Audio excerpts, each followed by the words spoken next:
Hi there, everybody. This is Mrs. Bashman, and today we're going to show you how to do the bamboo in Sumie paint. So I have two brushes, a large and a small. I have black paint and gray paint. And remember, when you're mixing your paint or your ink with water, you want the black to be thick, just enough so it moves, and you want the gray to be thinner so that it flows nicely, but you still have nice color. We're going to be using our page vertically this time. So I'm going to take my large brush, very similar to how we started our cherry blossom or our plum blossom. Remember, each of the four gentlemen reinforces and builds on the knowledge and skills that we've learned in the one before. So we're going to load with gray and roll the tip in black just like we did last time. And we're going to use a very similar motion to what we did in the branch for the cherry blossom, where we're going to use the side. But this time we're going to press down, lift a little bit, move up, and press.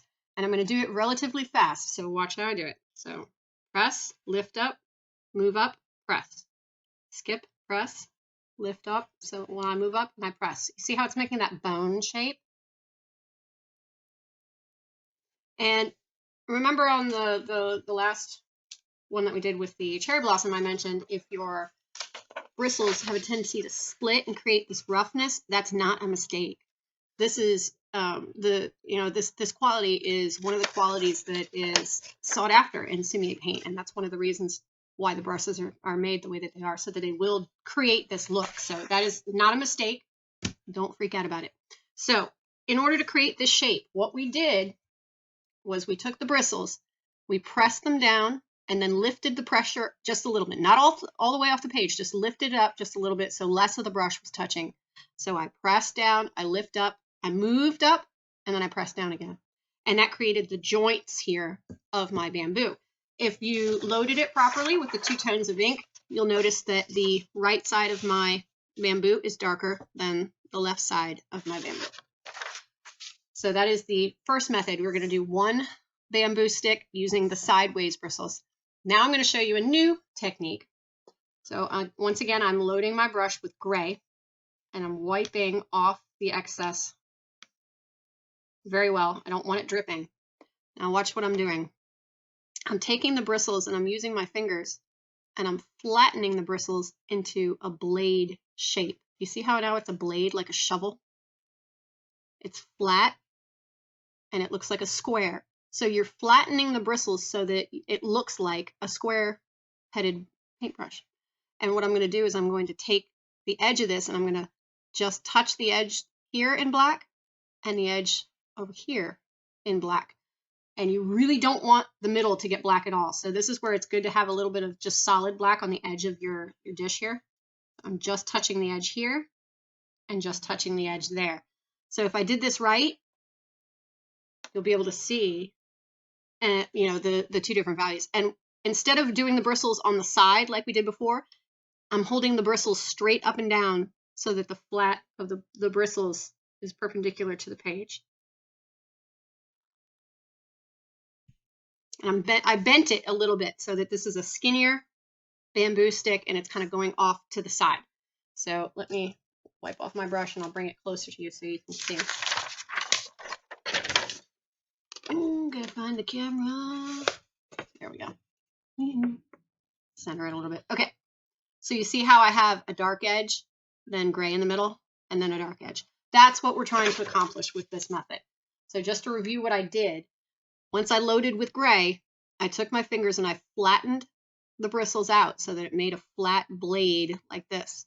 And then I dipped the left edge and the right edge in black so that when I used the bristles, I went this way, up and down. I'm not using the bristles sideways like we did in here, where we got a long, broad stroke. Here I'm getting a very thin stroke that'll only be as wide as my bristles are wide. So now I have a skinny branch and a thick branch. So I'm going to load my brush with black. That's my gray. I'm going to roll it so that the tip is round again and pointy. And in between these joints where the bamboo sections meet, I'm going to create a wiggly sideways S shape. I'm going to load my brush again, do that over here.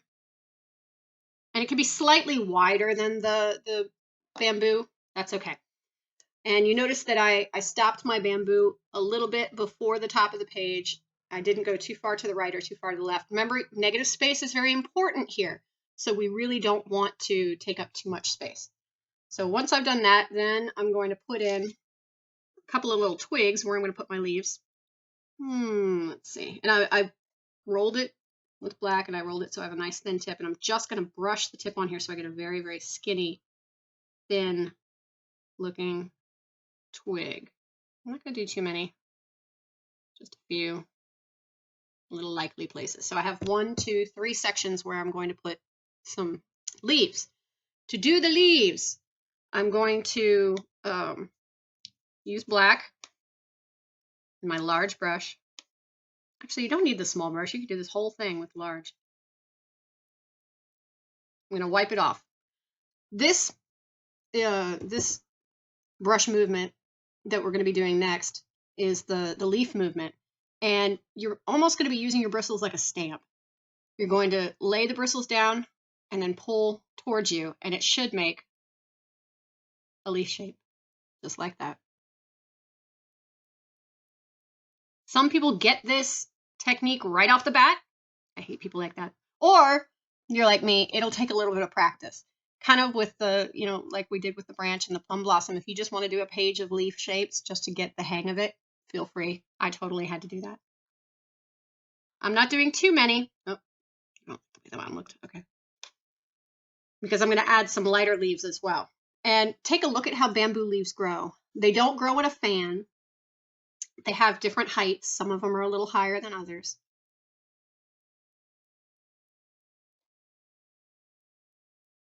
They're not evenly matched on the right and the left side of the twig.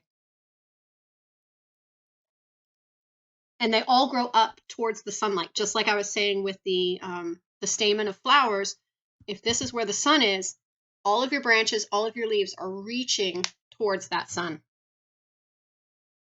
So you don't really have too many that are going to be growing kind of sideways like that. Very few. All right, so I have a good amount of black. Now I'm going to clean my brush off, and we're going to do a few gray. And what you're going to notice is, even though I overlap with the black, those gray leaves are going to magically sink behind and look like little shadows. You don't need too many of them. Just a couple. Kind of like that. I really like bamboo. It's very simple.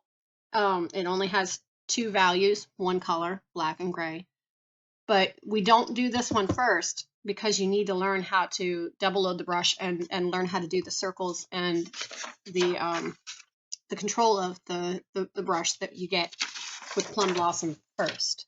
So this is the fourth of the 4 gentlemen that we're going to learn.